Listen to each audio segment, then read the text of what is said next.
Okay, thank you, Richard.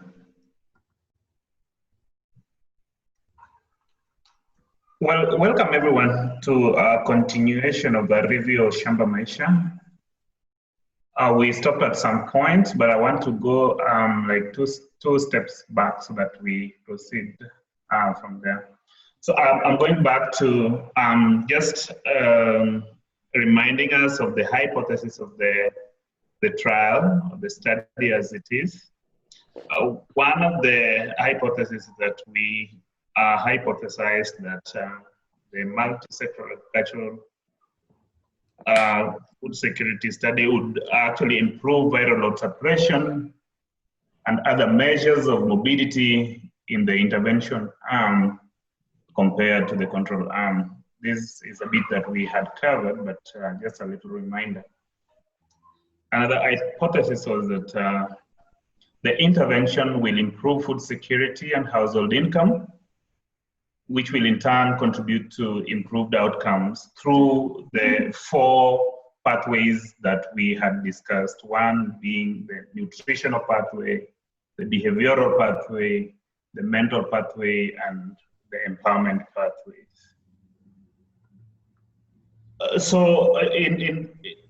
We were informed by data that was quantitative data that were collected in the field.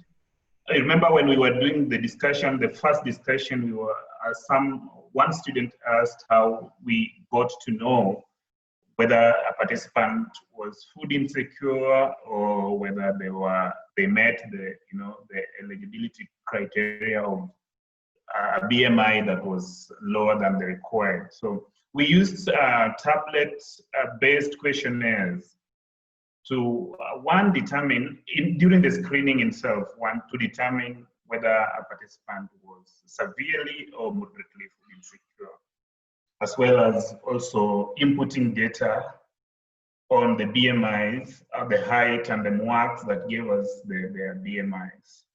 Apart from that, we collected data on social demographics, mental health, agriculture, adherence to care, healthcare utilization, stigma and HIV disclosure, empowerment, and several others. We also collected samples, blood samples from participants that were used to actually continuously monitor the viral loads and the CD4 counts. We have a bit of some statistics here on the baseline statistics of the participants that were actually enrolled into the trial. And when we began, I indicated that the eligibility criteria was that we enrolled participants that were between the ages of 18 and 60. But our baseline statistics of the participants that were actually enrolled showed that we had an average age of 40.3, of which 55.1% were female, and now that shows that 44.9 were male. Out of those, we had 72.9 participants who were married, and out of the total, 27.6 only had some secondary education.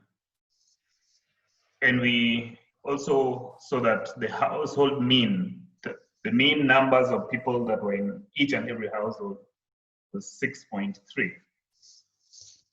The household monthly income averaged 3,017 shillings. At baseline, the hospitalizations in the last 6 months was at 7.4%. 11.7 of the participants were underweight, and we were actually looking through a CD4 count, a mean CD4 count of 558.5. So these are the baseline statistics, the starting point, and they're basically what's going to inform whether we actually achieving our objectives or not, or whether we're improving or not. So in implementing the Shamba Maisha brought forth a number of sub-studies, and this is just a recap because we had gone through them. One of the sub-study that was embedded in the parent Shamba Maisha was a study that looked at the growth and development of young children, actually under the ages of 6 months to 3 years, living in these households. And it was dubbed the pediatric Shamba Maisha. We wanted to look at the growth and development of individuals and how these children their growth and developmental stages were affected by, improved food security in such households. Then we also had a sub-study that looked at the impact of Shamba Maisha on the sexual and reproductive health of adolescent girls living in these households. How would, improved food security resonate with the sexual and the reproductive health of adolescent girls in these households. We also had a sub-study on the climate change and awareness and the climate adaptive agricultural strategies that were actually used by the participants to mitigate some of the adverse climatic events that they faced in the process of implementing Shamba Maisha. Then we also had a sub-study called Land Tenure and Property Rights, the impact of land tenure and property rights on the women empowerment. Shamba Maisha is an agricultural venture, but there are issues that are pertinent, especially in this part of the world and part of Kenya, is that land ownership mostly is not, women really do not have rights to own land, and that could have impacted on their, involvement in Shamba Maisha. So the study looked at the impact of that on the women empowerment. And then we also looked at the impact of the intervention on the mental health and nutrition among women with HIV/AIDS. But last and not least, we looked at the cost effectiveness of doing this intervention. We looked at the, would we say that implementing such a transdisciplinary study is cost effective given the impact that it has had vis-a-vis the cost that went into it. So these are some of the sub-studies that were born out of Shamba Maisha.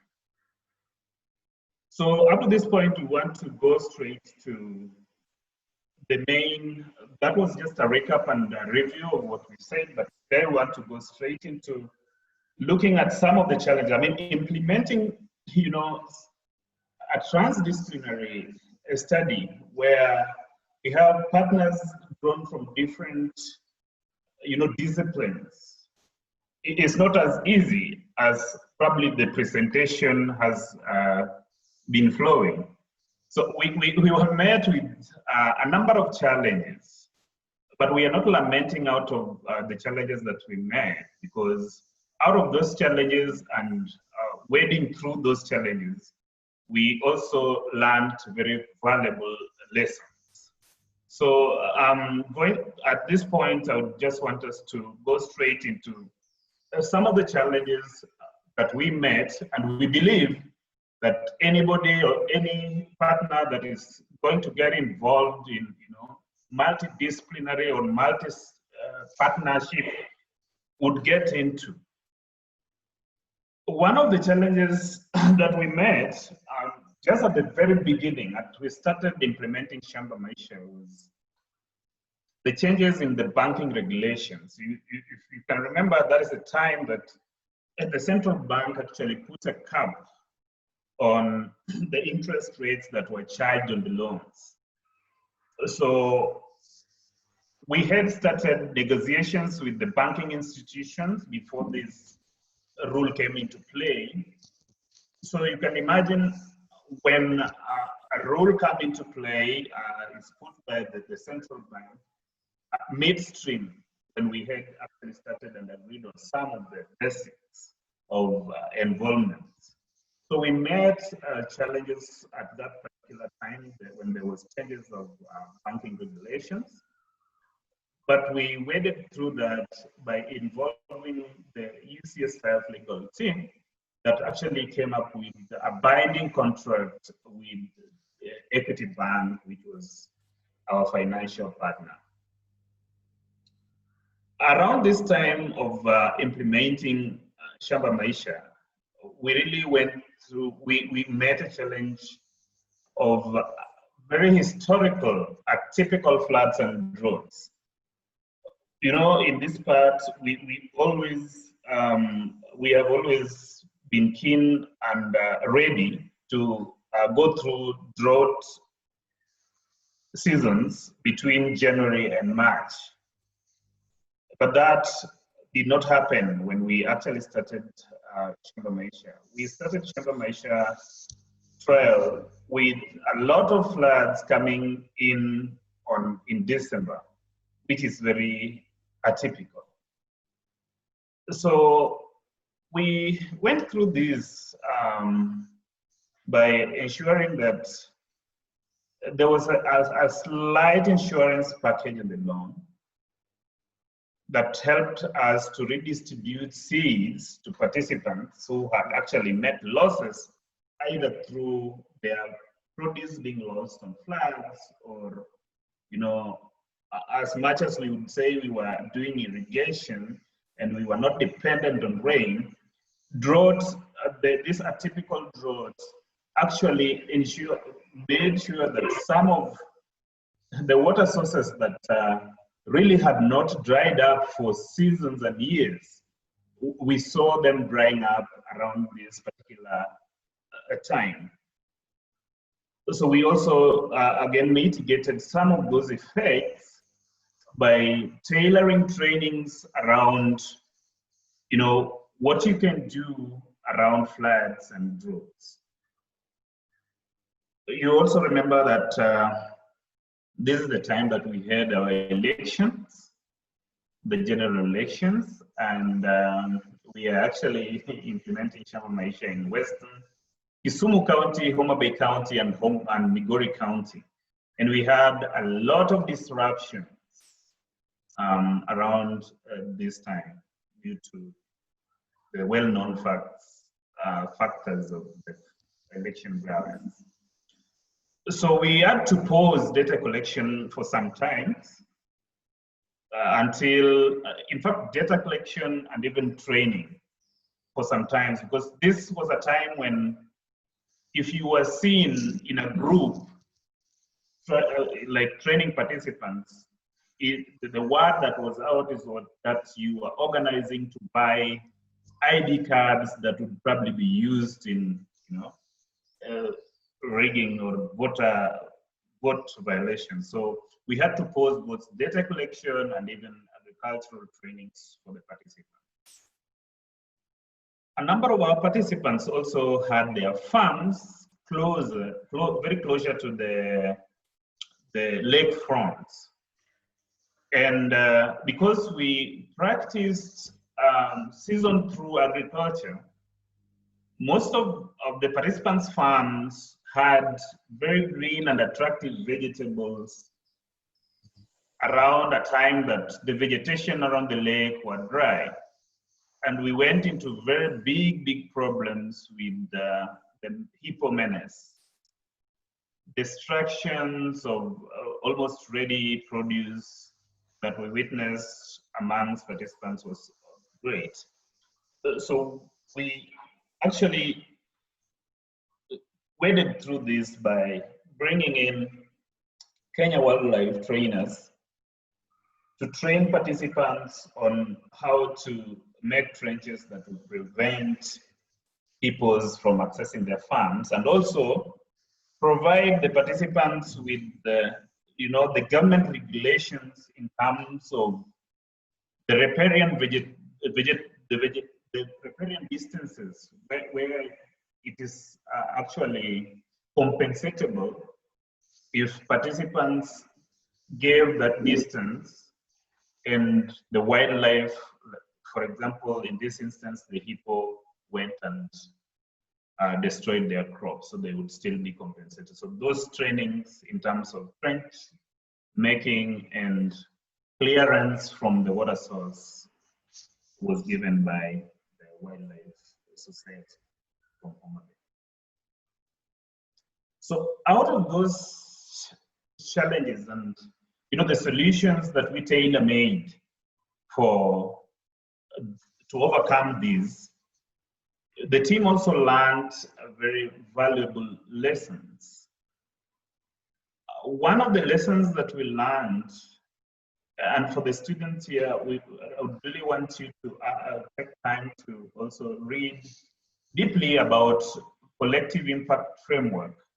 So we learned that implementing a transdisciplinary research actually requires a collective impact framework that specifies common goals, shared measurements, and clear roles and responsibilities for partners that are getting involved.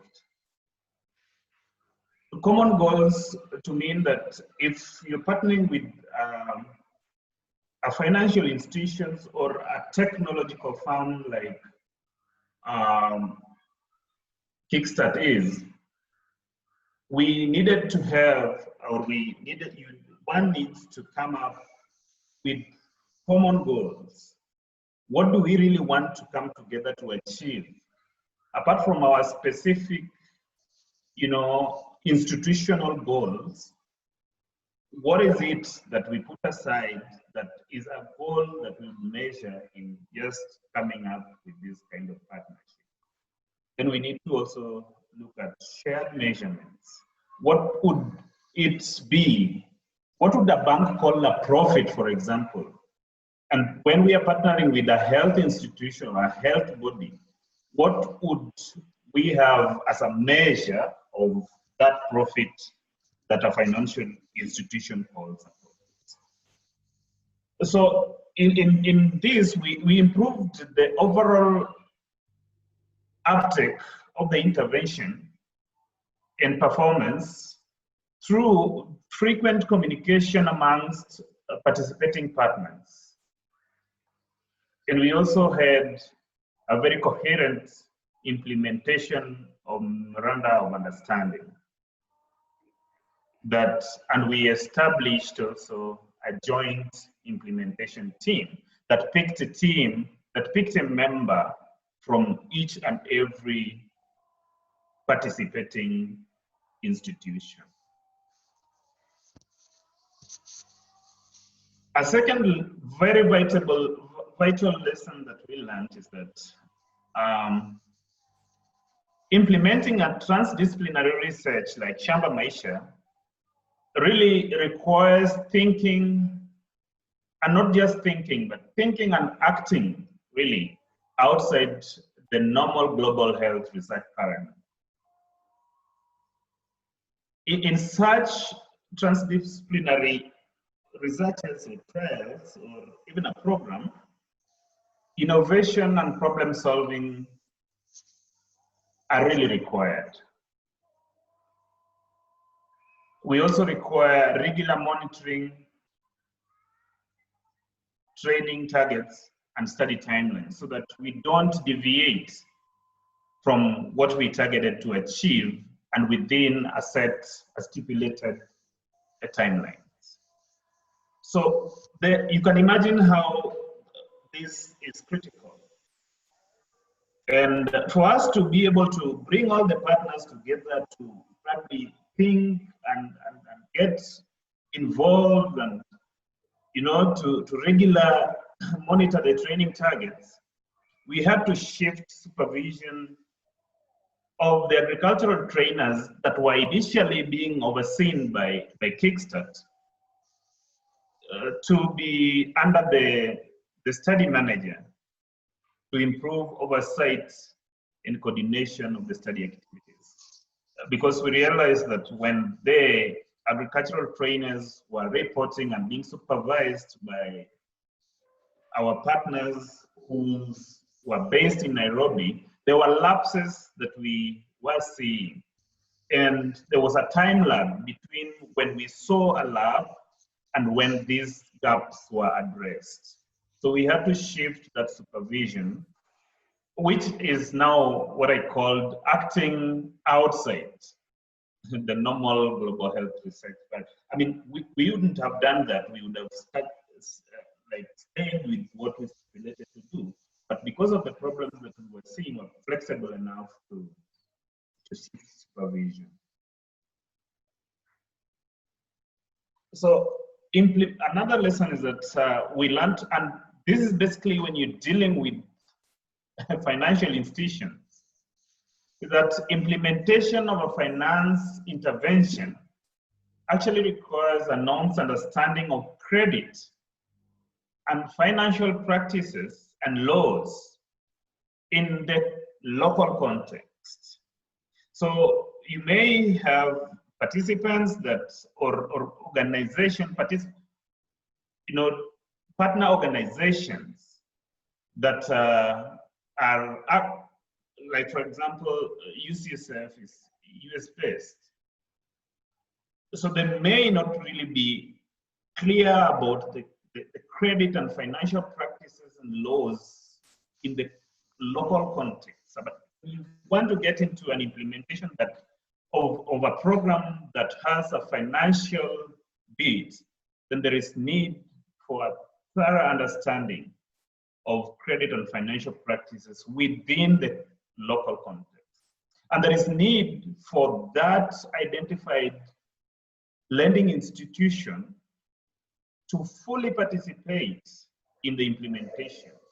And it should also be very open to innovative practices. They should not be rigid to know their financial laid down rules, even if it's not working to partners.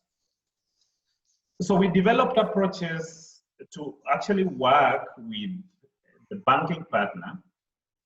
And some of these approaches included a reduction on the amount of down payments. They had stipulated that there is a certain percentage of, if they're giving a loan, then a participant must actually raise a down payment of a certain amount. But we saw most of our participants struggling to raise that down payment, and thus reducing, the rate at which we were recruiting participants into the study. So what we did is reduce the amount of down payment that was required for a participant to actually access a credit. We created additional incentives within the groups to encourage loan repayment. So loan repayment is a big issue, and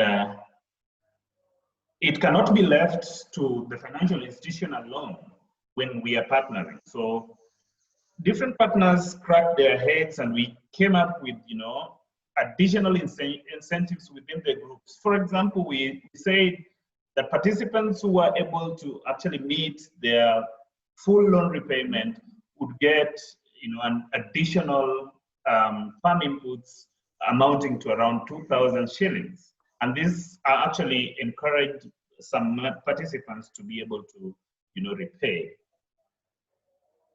The last approach that we did was we coordinated financial literacy training with agricultural training to help farmers improve production and income generation. So initially there were financial literacy trainings that would come way late after the participants had been trained on the good agricultural practices and all that.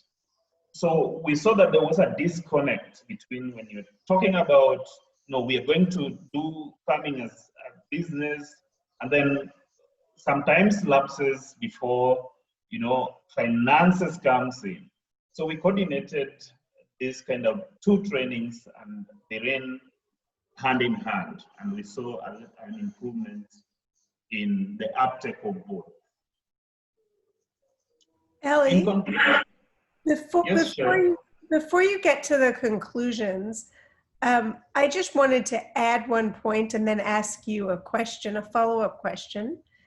So one point to add is just that after working, trying to implement this complex loan program twice, I think at the very end of the trial, we had determined that it is far more expensive to have a program where people pay back than if we had just, given people the money, because it requires a tremendous amount of oversight and coordination to track down, to create a system where people could pay back, and to have people followed regularly, and have, loan officers go to their homes to collect payment. So in our next, when we gave the intervention to the control participants, at that point in time, we opted to have people just save money, and we gave them actually the used pumps, and we did not require them to take out a loan or pay back. And I'm wondering, Ellie, if you could talk for a few minutes about what the experience has been with the control participants and how you think that second model worked compared to the first model. Okay, thank you, Sherry. Just like Sherry has said, it's true that the process of following up participants to repay loan requires a time and dedication, and actually additional resources, especially when it comes from a viewpoint that this was a study that was put forward to improve their income and at the end of the day, their health. So, like Dr. Sherry said, in our approach to the control participant, because we indicated that we will provide the agricultural inputs to the control participants at the end of 2 years follow-up. And we did this. The only difference is that we did not request the control participants to take up a loan.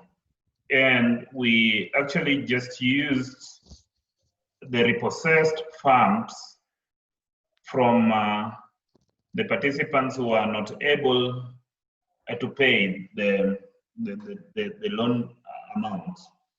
What this did to them when the loan component was out is that we saw almost 100% down payment, participants meeting the required down payment so that we are able to receive the agricultural inputs, even though the agricultural inputs that were being issued to them were actually not commensurate with the ones that, because they were getting a few of the agricultural training, just a few of the financial literacy training, but the response from the control participants as opposed to the interventional participants was great.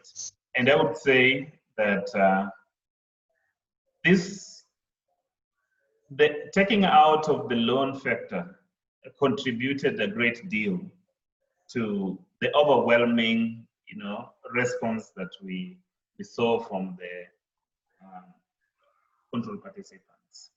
Going forward.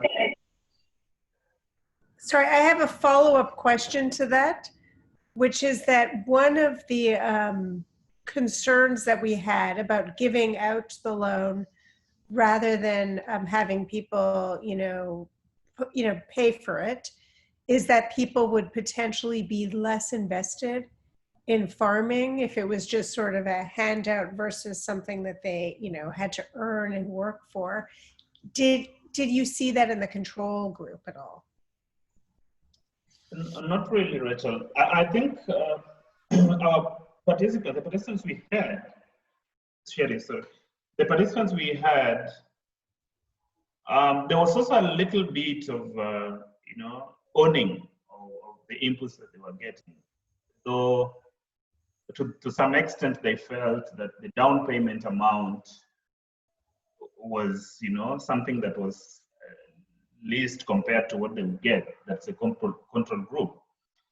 But surprisingly, the control group, after the issuance of the inputs, given the questions that the assistant, the research assistants had been asking them, whether they, access certified seeds, whether they, have a little bit of training on farming as a business, those questions kind of tweaked their minds in the 2-year period when they were being asked those questions before they were issued with the inputs. And surprisingly, they actually took up, their point of intervention, like implementing what they learned much, I would say, though we haven't done full study on the control participants, but going by the reports and the interactions and the calls that we received from these participants, they actually picked up the interventional component that was offered to them at the end much better than we would say the interventional participants that were at it from the very beginning. Great, thank you, Ellie. I just wanted to make one more comment on lessons learned before we go to the conclusion, which is that to Ellie's point about need for, flexible thinking and innovative thinking, I would say that in addition to flexible thinking and innovative thinking, you need flexibility, because one of the things that we learned is that in implementing, what we were viewing as a climate adaptive intervention, because it was adaptive to the drought condition, as Ellie pointed out, the climactic issues were very different this next time around because of climate change. And unfortunately, climate change is continuing, and we don't know what the conditions will be in the future. So, almost flexible thinking and adapting on the ground in real time is going to be a critical factor. And the last thing I want to say is that, as you can see, this is so complex, requiring, us to consider, things like climate change, wildlife, banking partners, in addition to health and food security and all of the things we were already considering. And we were realizing at the time that this is really an entirely new field and requires a workforce that honestly we didn't have when we started this study, because we had the financial people and the economic people working on development approaches and the health people working on health approaches. And when we tried to integrate and do this work together, we just realized how wonderfully important it is, and also how incredibly complex it is. And this really was the, as I think Craig and Dr. Bakusi and Louisa have mentioned, this probably was the motivating factor for SD4H, because we really did want to help foster the transdisciplinary training that would enable people to, help solve these problems and come up with, even better solutions. Thank you, Sherry, for the additional comments. Before I go to the conclusion, I'll probably open it up for any questions, any concerns that needs to be clarified.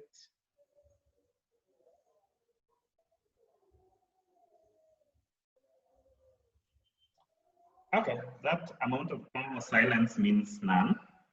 So then I would go straight to conclusion.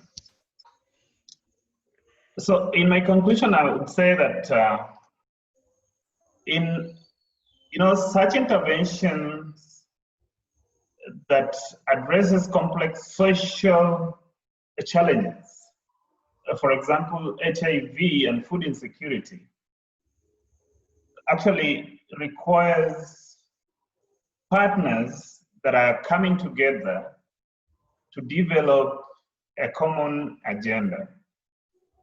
What is it that we really want to see at the end of the partnership and whatever we are doing?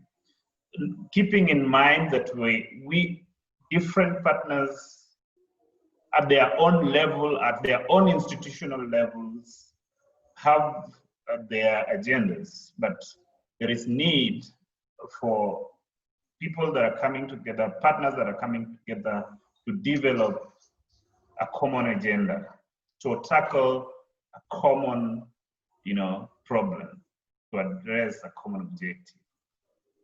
And there is also need for matching set of priorities within that small bit of collaboration. The collaborating partners needs to actually match their sets of priorities. There is also need for shared measurements of success, such that when a banking institution says that their loan book has grown as a result of the participants that they got in Shamba Maisha, FACES and UCSF, for example, would also be able to actually share on the number of retained participants, so that the loan book growth for the financial institution is commensurate to the probably retention of participants, and to our health partners, the improved health status of the participants that were involved. So there is need for those shared measurements of success.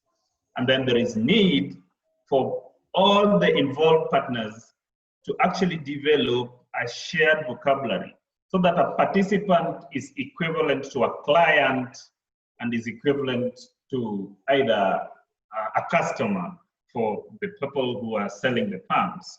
So we need to actually develop a shared vocabulary, such that when I'm talking about participant from the research point of view, a banking institution or a technological firm understands that participants here means to them the client or customers. And then there is also need for constant communication amongst partners. This is very, very important. A constant communication amongst partners that are actually coming up to do an intervention.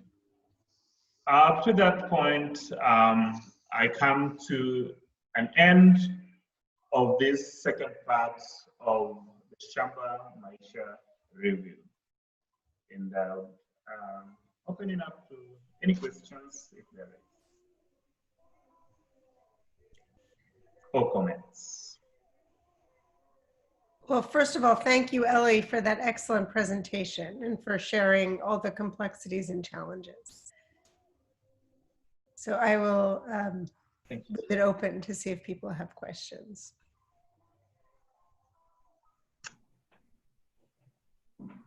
Yes, this is Jackie.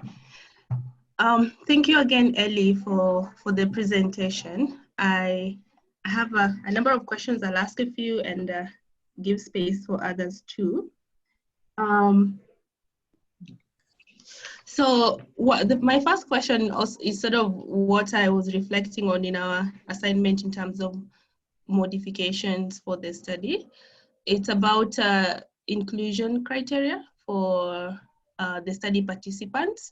So it seems you set out to have those who are between 18 and 60 years, and then those who are actually enrolled in the study, I think all of them were below 50 years, right? If I remember the results. So I guess my point here is about just HIV and aging being a major issue now, as with the efficacy of ART and more people living longer.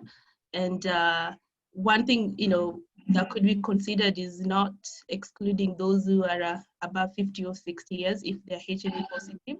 And I think that one of the results that you mentioned earlier the other time about how when a participant received the pump and the support, the labor was actually a collaborative thing in the family, and also the output was also a shared, it improved food security, not just for the participant and a household, but also for the people living within their compound. And so I think that would be a justification for including those who are even older, especially because their ability to work is reducing, so they are depending more on others. Also with aging, the immunity and just health-wise is deteriorating. And if such an intervention also reaches them, assuming they live in sort of like the compound type of setting, a family type of setting, then that would be seen also as something they are contributing towards, food support and security in the family. So anyways, so that's just a longer way of saying probably not to exclude those who are maybe 60 or 70 and who are HIV positive. Okay. I guess there's no question there. I will just let maybe Sherry speak to that, because in our pilot study that informed the bigger trial, the age limit was actually between 18 and 45 years. So after implementing the pilot study, we realized that the issue I was talking about, land ownership. Actually, a number of people who had a say on who uses what piece of land were a number, between 50 and 60 years of age. So that's how we adjusted this in the trial. Initially, it was even much lower because we're looking at the reproductive age. The HIV transmission and the reproductive age. That's why we limited it to 1845, but we expanded it to 18 and 60 in the trial to accommodate those who are actually making decision on land use. But they were still also very active reproductive. So yes, I agree with your sentiments of not excluding, because we will still want to see the health benefits of food insecurity goes to these individuals who are probably 60 and above within the compound. But I'd want to just give it to Sherry to see if that still actually aligns with the active reproductive age of participants that we were. Yeah, I think Ellie, the decision was made simply based on the up to 60 age was made basically based on who we thought could be productive in farming at the time. And I think that if I'm not clear why is that true that our oldest age there is 47, Ellie? Did we not have anybody between 47 and 60, given that was our inclusion criteria?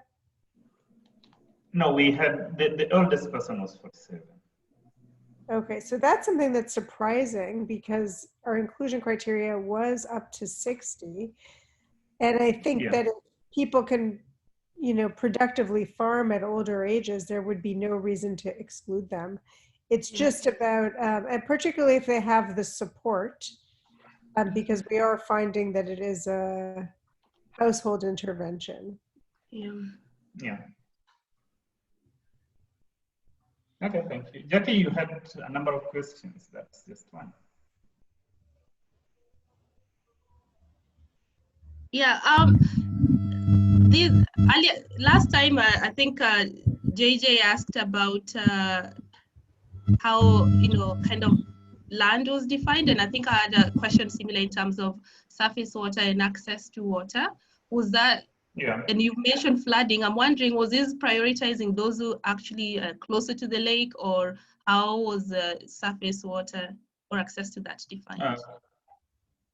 Okay, so we actually defined the access to water to those who had their farming lands closer to any surface water. Then we defined surface water to include streams, lakes, open ponds, and or boreholes. So either of those would still suffice. So you remember a number of our participants that were actually affected were those who had their farms either closer to big rivers and the flatlands that gets into the lake, or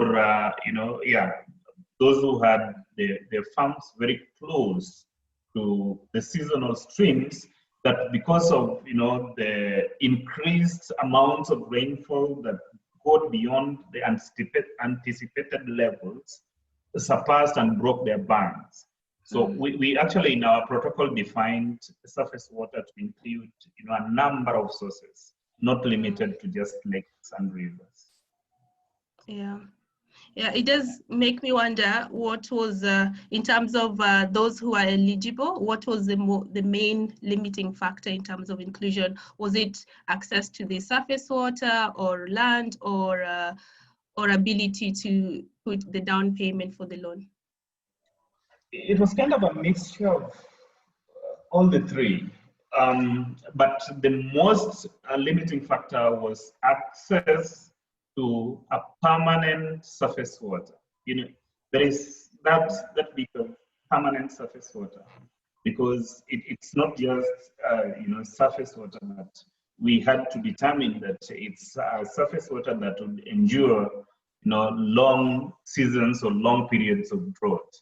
So I think it was one of the limiting factors. We dropped quite a number of participants out of screening just because there are pieces of land which they thought were closer to water sources were actually closer to water sources that were not deemed permanent or would actually take them through the cropping season.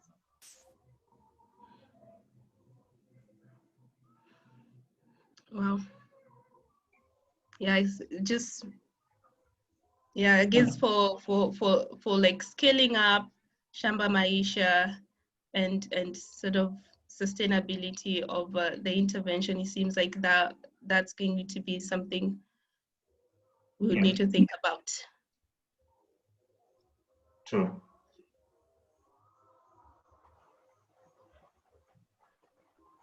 Any question from any other person? Hello. Yes, Caleb. Yes. Good evening. Hello. Good evening. Yes, we can hear you. Yes, my name is Caleb Onyango, PhD student at Seno University. Maybe for the first time we are meeting. I've gone through and I've listened to the presentation, and my question is particularly on the overall, based on the challenges the participants had, the intervention participant had. What was the retention rate? Looking at the hippos, the droughts, the floods, and the issue of challenges. At the end of it, what was the retention rate of the participants? Okay, a very good question, Caleb, and thank you for that.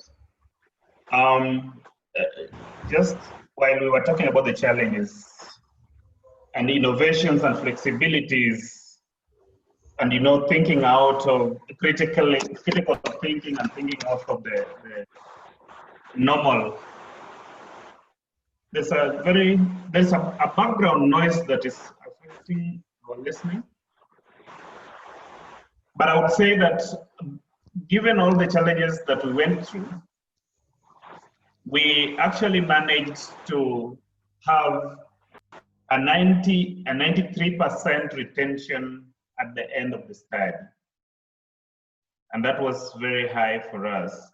I would attribute this to a number of measures that we put in place to ensure that participants get through to the end of the 2-year follow-up. It wouldn't have been that high had we not put in place certain measures. So I would say, well, looking at the challenges, and if it were left to run as it is, we may have had, you know, a much lower, maybe 85% of retention, but we had that high number of retention at the end. Great. So before we turn, because we want to hear from you all about your assignments and you know, what you think of as a nice adaptation or innovation to Shamba. But before we do, I just wanted to see if Dr. Bakusi had anything to add about lessons learned.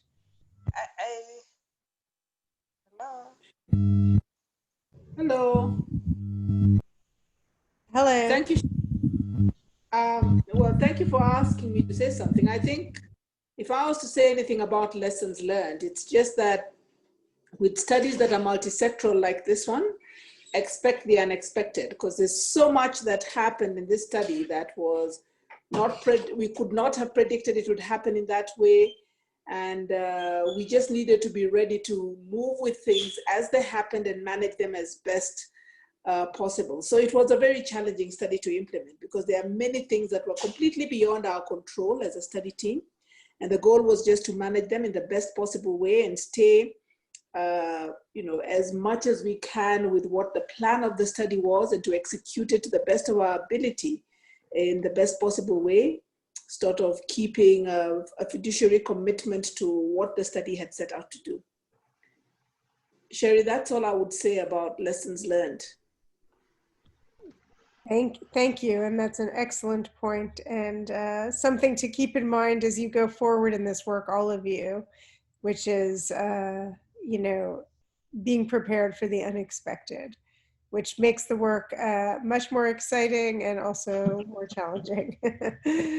So I wanted to now turn to all of you. We have about half an hour and would love, and I guess we did hear a little bit from Jackie about, you know, an adaptation or innovation you would make to the next sort of iteration of Shamba Maisha as we scaled up. But I wanted to hear from all of you, and of course, Jackie, if you have anything to add, you can do that as well. And then others would love to hear what your thoughts are about what you would do differently going forward in Shamba. But before we do that, I see that there was a question about why, was there a bias, were there biases in sampling? Because I don't understand why over 60 could not be found. Just to clarify, our inclusion criteria included up to 60. And I don't know, Ellie, if you want to comment on why you think we mainly got younger participants and we didn't get anybody up to 60.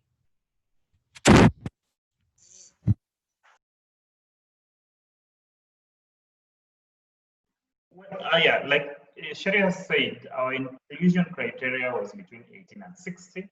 So Frida, we couldn't have actually found over 60 because that was beyond our criteria. But again, I would say there was no biases to the inclusion because this was actually given out at a waiting bay. The information about Shamba Maisha was given out at a waiting bay that actually had, you know, a whole range of participants or clients that came for their care. So there was no bias at all in the sense that we only invited those who were actually interested to learn more after listening to the briefs that we actually gave at the open day. So there were no biases, and I would think that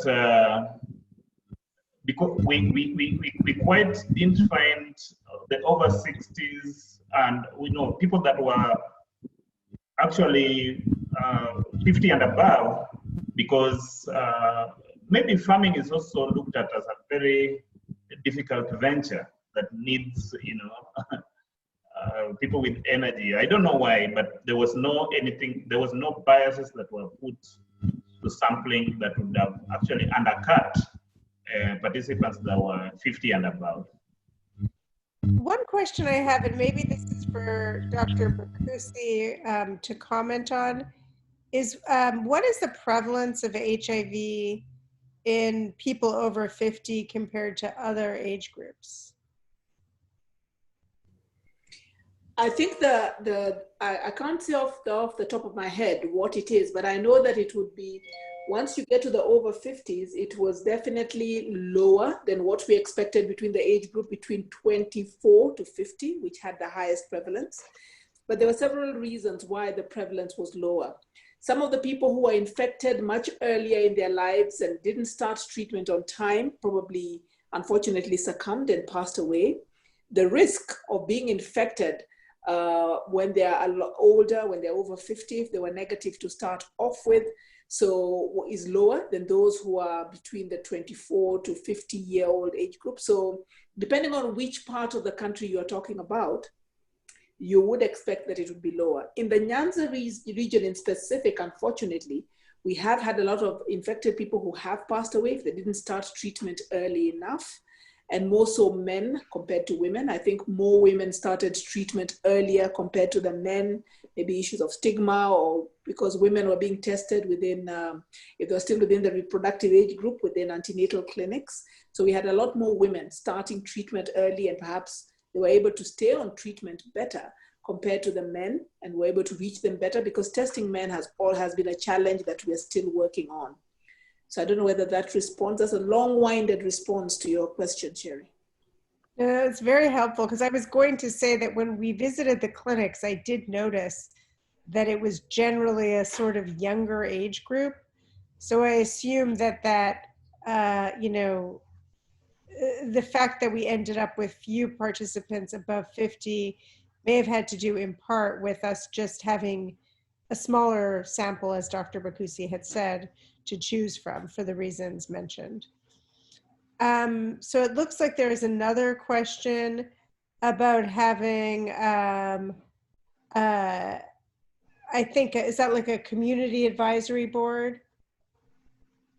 A community advisory group prior to study initiation or during protocol development, bringing all partners together to unify terminologies, designs.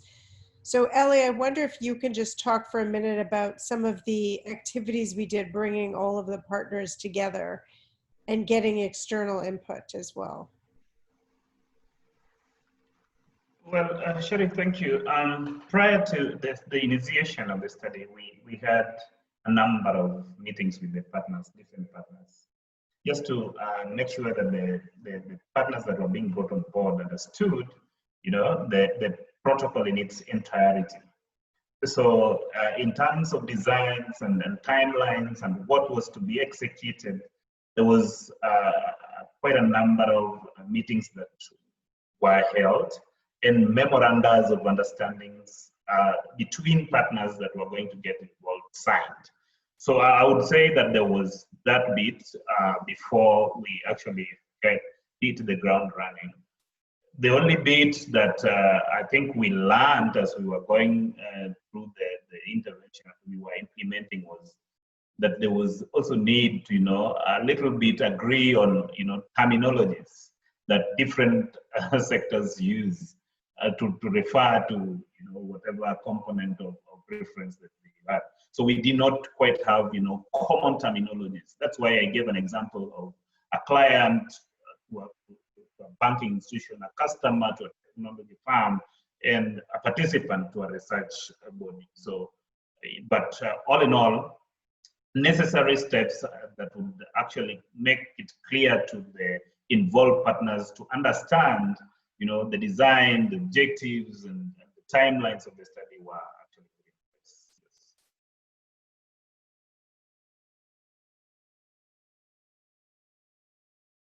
Do you have anything to add, Dr. Bakusi, to that? No, he's done a good job. Great. So the next question was about banking. And how did you go about with the banking institution for participants who could not repay the loan? And we will just say that up front, we were we were thinking very much about protecting participants from adverse impacts. And we started off in our pilot study with a microfinance institution, and this time it was a bank. This time around. And for both of those pilots, we did not want the usual practices, which would involve people, from those institutions, taking household possessions for people who couldn't repay the loan. So the stipulation that we had was that the only thing that could be repossessed was the pump, was the water pump itself, if they didn't repay the loan. And this was done for, it ended up being done for a, not large portion of our participants. Ellie, how many pumps did we end up repossessing in the end?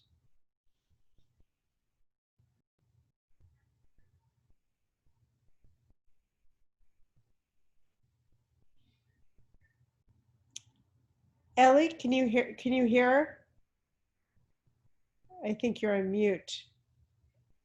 Well, we didn't quite repossess so much because we also adjusted the repossession percentages. We said, again, we went through the protocol and said that we had indicated that the only item that could be repossessed was the irrigation equipment.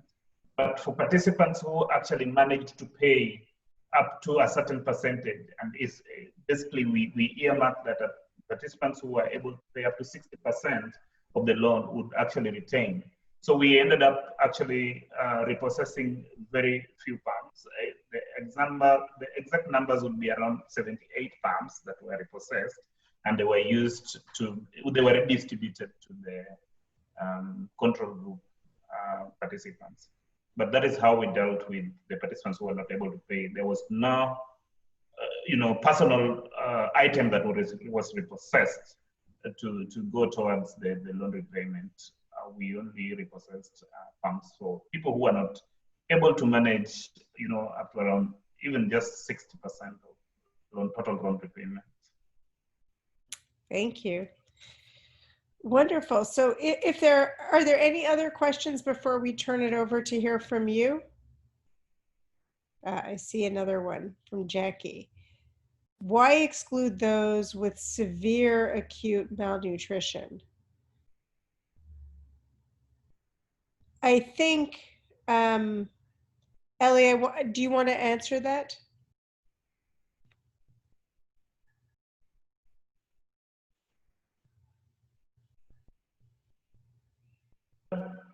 Actually, I thought you'd take it first, but anyway, I can go ahead and say that those with acute malnutrition would therefore need, some kind of, I would say supplementary care to bring them back to a point when they would be able to actually benefit or see a change from, the food security or the improvement in food security that we were looking at.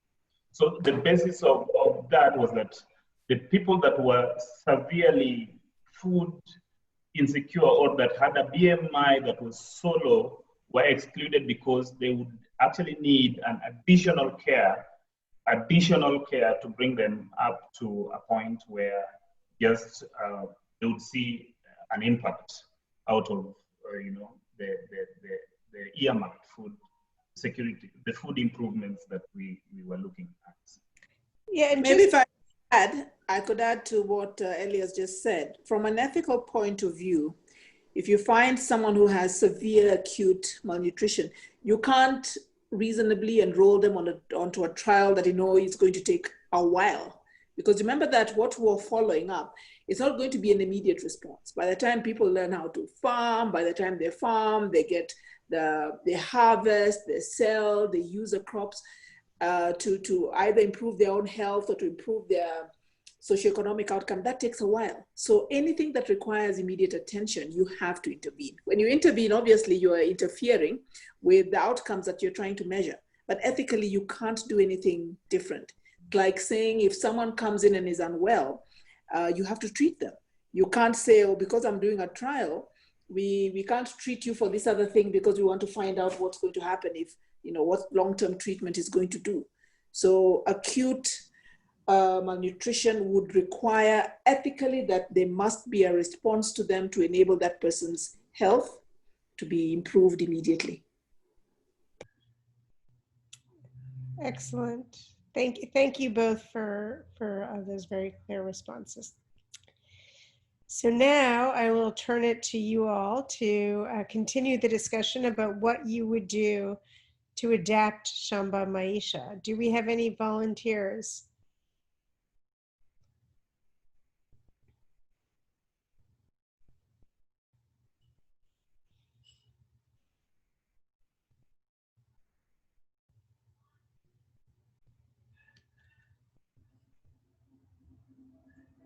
So first of all, did everybody complete the assignment? Because all you would really need to do is just summarize what you wrote up in that assignment. Oh, and I think I see, was this JJ, were you getting ready to talk? There we go. Yes, I kind of put down a few things. The question answers what you would do differently. So I thought that first of all, I may want to conduct a rapid formative study with the prospective participants just to find out what their actual problem is, what they think the solutions to those problems may be. And then I would now design an intervention taking into consideration what they think their problem is. And also in that rapid formative study, I would also want to know what maybe if anyone else is doing on the ground about the problem. Yeah. So then again, another thing I thought of doing was that after identifying the study sites, I would do my best to ensure comparability between the control and the intervention or the treatment site or arm. Because I've been having a hard time understanding why, you know, you would measure, for example, a change in income, a change in socioeconomic status between people who have maybe different farm sizes, for example.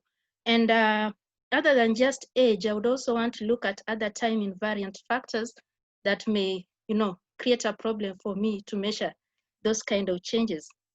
For example, distance from the farms maybe to the markets. Because if you're trying to improve livelihoods, then you're expecting that other than just improving the food security status of these people, you want them also to be able to sell some surplus.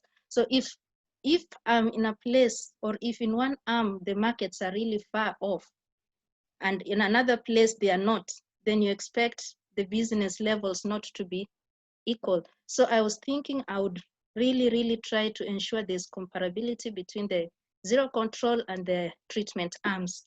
Another thing I thought of doing was to, you know, include a psychosocial component, support groups, so that people encourage each other and ensure that the morale is really kept up there so that nobody drops off, because these things are not easy. Some people may start maybe because of repayment of the microfinance, they may fail along the way, they may fall along the way. Other people may just find it tedious, difficult, you know. For example, the Luo community, I think initially were not really farmers, they were fishermen and maybe involved in other activities. So farming is not their first thing. It's not inborn, it's not innate. So you'll find again, based on the fact that it tends to be hotter here, people do not stay in the farm for too long. So I would consider things that may make it difficult for people to continue on, not to give up. And that's where I would include the psychosocial support.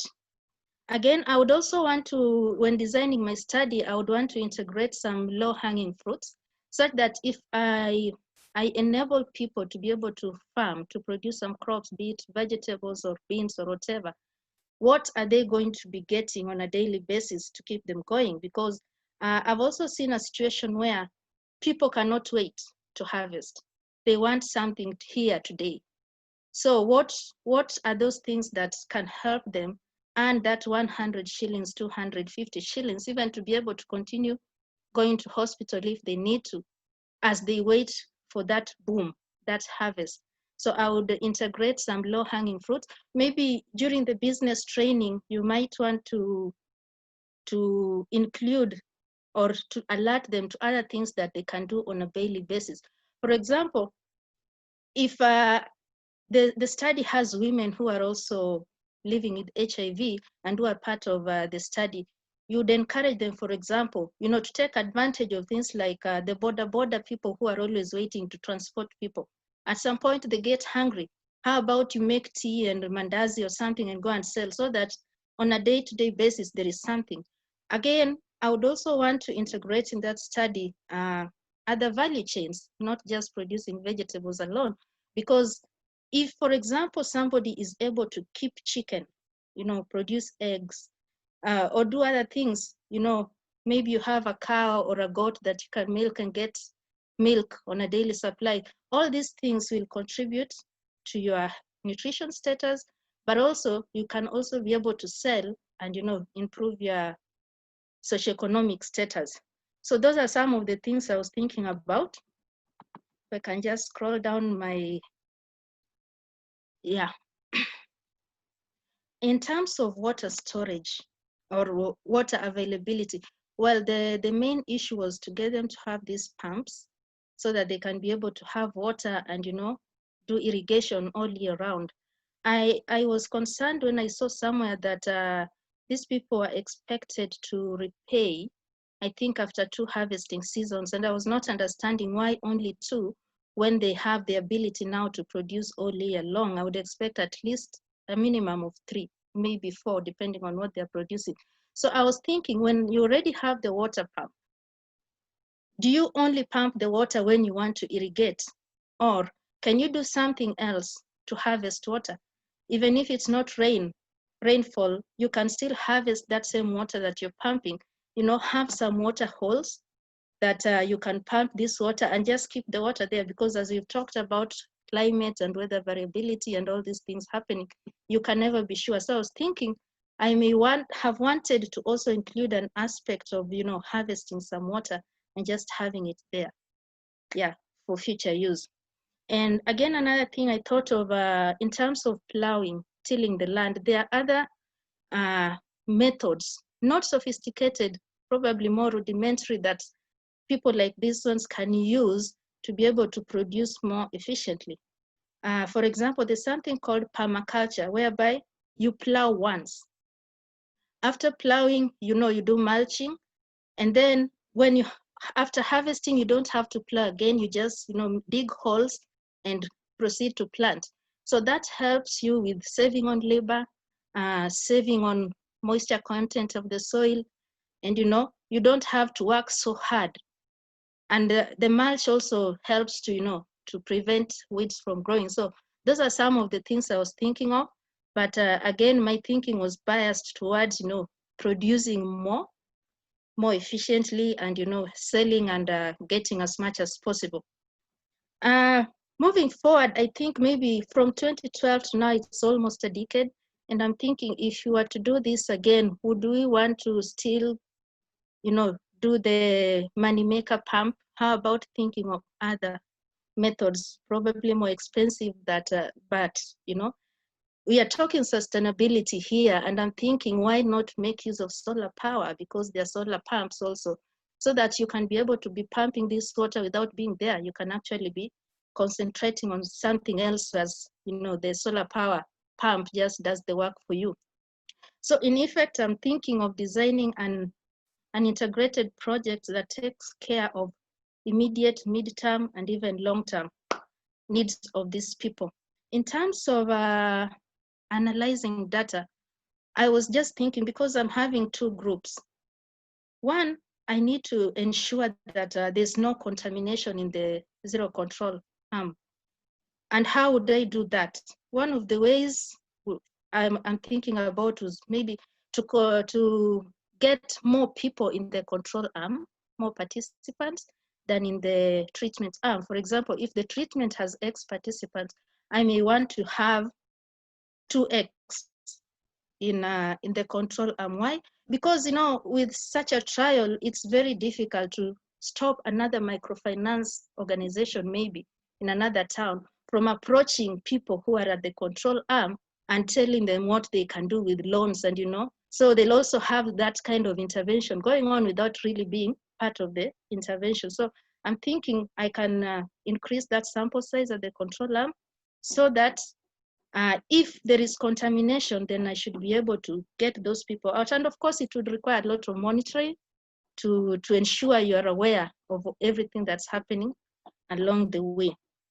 Now, I was also wondering about something. How about focusing on people living with HIV who are above 50 years old?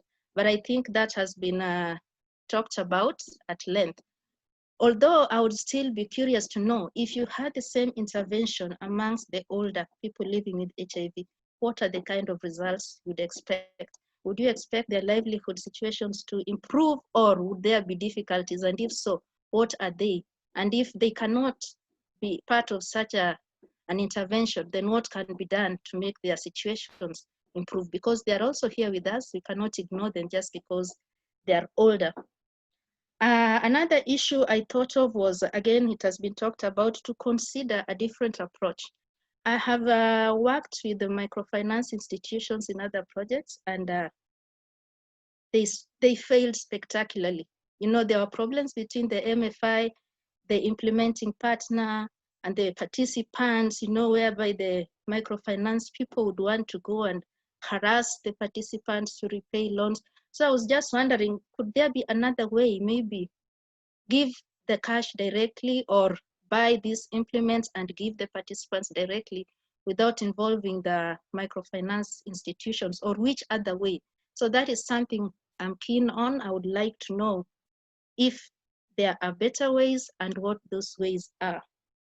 So basically, that's just about what I thought of. In a nutshell, I shouldn't talk too much because time is also up. So thank you for listening. Thank you very much, JJ, for so many great ideas. Just a few quick points of clarification. One is that in the support in participants, it wasn't a psychological intervention per se, but participants were placed in a group to do the trainings, and that group naturally ended up becoming a support group.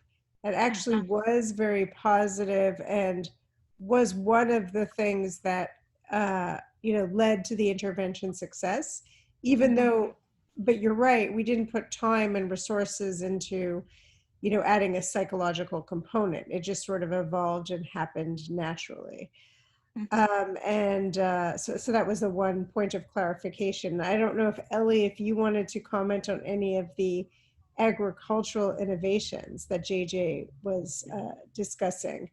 And then the last thing I will say is before we turn to Ellie, is yes, I think your point about doing away with the microfinance partner is exactly where we all ended up at the very end, and that's why we did it differently with the control participants, as Ellie talked about.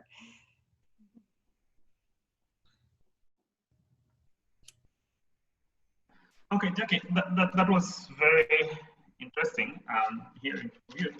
And I really don't have much. I just want to say that,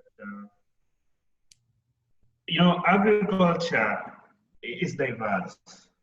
And then you saw from our baseline statistics that only 27% of these individuals had some secondary education. So you want to imagine when you want to actually come in with, subsectors of agriculture, like when you're saying we should think of diversifying into, poultry, goat farming and all that, it becomes a little bit murky in that way. And that's why we actually decided we go simple and with the horticultural bit. Remember, these are people that have their goats in their homes. They are also doing their cereals in their way, but we wanted to, just fuse a little bit of, the vegetables into their whole system. But again, it's a good chip in. To just strengthen what Sherry has said, even in the proposal development, if you read, is that there was a mind behind, the psychosocial support, because we are saying that individuals that are supposed to be included should be people who are in a support group or are willing to join a support group. So your kind of thinking is very correct, and it actually ended up working for us as we put them into farmers and training groups, and that actually just evolved. Well, my other point is the older people are with us, and we need to think about what we can do with them. It's a very good job that I probably would want to let it be a food for thought as we go forward and unveiling or listening to other participants. But I think generally your chip in was spot on. And thank you. Great, thank you. Now, do we have one other volunteer in the last 5 minutes to talk about their innovations, and then we will be reviewing your excellent suggestions. Let's make a comment about JJ's comment. Yes, please. If I can just take a minute so I don't take time and allow the others to make comments. I think some of the suggestions she's made are really excellent, but I would want to raise, JJ, the fact that when you're doing any trials with interventions, you have to be able to choose what interventions you're going to put. If you put very many different interventions in the same trial, the question that will raise is which one of them worked? So if you have people growing chickens, you have people selling, some mandazi on the side of the road, then you also have the agricultural intervention, and then you also go ahead and create groups. They were in chamas, but you go ahead and create some kind of chamas. The question is, in the long run, which of those interventions worked, and how are you going to be able to tell which one contributed the most or contributed what amount to the outcomes that you're seeing? So that's something you always have to keep in account, especially in such diverse settings, that you have to be able to think about how do you measure the outcome and how do you attribute whichever intervention to whatever outcome you see. Thanks, Sherry, back to you. Yeah, thank you for that clarification. Yeah, so I was just going to see if we had one more volunteer in the last 5 minutes. Hello. Hello. Hello. Can I compliment a bit what Jackie has said? Please. Yes, Jackie, I must support what she has just shared, particularly on complementing the pumps. The pumps, from the experience, it has been shown that drought influences the performance of that pump to an extent that the anticipated produce does not come in. And she was focusing, particularly if the tanks can come in as a reserve for water, particularly during the rainy season. If we can focus on that, then I'm seeing is one of the solutions to the challenges. And again, she brought the idea of the solar, using the solar pumps to complement solar pump. And then I also had the idea that rather than the solar pump, we also have got motors, small generators, which are a bit cheap. Can this one also come into, but to those who are aged? You remember there is this group which are aged and malnourished. So when we bring in the engines, the motors, the smaller size, the ones which are cheap, can this one also have impact on the overall the agricultural produce, noting that there is that age group, the 50s and above, and the malnourished who will not be able to use the energy to work on this, their farms. I appreciate that line of thought. We shared that line of thought. Thank you. That's what I wanted to add. May I correct something? Sure. Yes, I just want to talk, to react to what Mr. Kaleba said about the malnourished. I think he meant the vulnerable, but not malnourished. Thank you. Could I just respond to or speak to that? I know we've got a minute left and I also have to go to another call, but if I could just make a comment. Yes, please. First, I really like the engagement and the discussion that the scholars are bringing. Really, congratulations. And it shows you are paying attention and you have really bothered to look at the details of the study and to really listen carefully to what Ellie was presenting. I think one of the things that I would raise is, remember that, and Ellie did speak to this a little bit, and Sherry could add, we were dealing with individuals who had a challenge with raising even the minimum that we're asking them to raise and put as a deposit before they could then access the pumps. So when you talk about something that you're saying costs very little, and you're talking about a water pump or you're talking about solar pumps, think about what is that cost for someone who's struggling to raise 2,000 shillings to put in as a deposit, for them to then access this pump and these commodities and this opportunity that will hopefully help change their well-being and change their financial situation. Over to you, Sherry and Ellie. Well, thank you very much, and completely agree with those points, and also agree that this conversation is fantastic and wish we didn't have to end it. So thank you all for your engagement.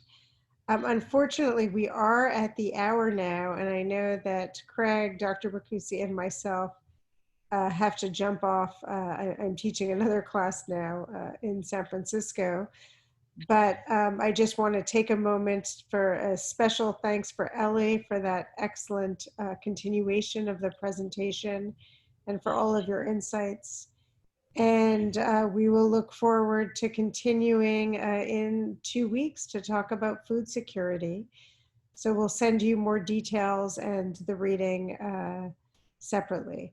Any final comments, Craig, Dr. Bakusi, Rachel, before we close?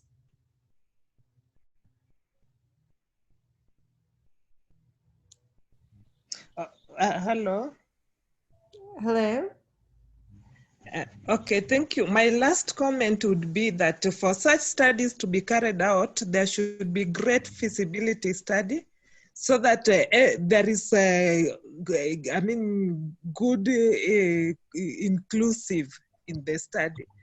For instance, I want to believe that that area carries a lot of people who are between age of 40 and 60 who are working on the farms, and they were left out, and they are very important when it comes to farming. So next time when such a study is being carried out, kindly consider doing great feasibility study to know how you can reach such kind of people. Thank you. Thank you, Frida. And I will say that there was, there was a feasibility study followed by a pilot study before the large trial, but thank you for highlighting how important that is. Okay, on that note, we will jump off and have a great few weeks, and we'll look forward to speaking in 2 weeks. Take care, everyone, and Happy New Year.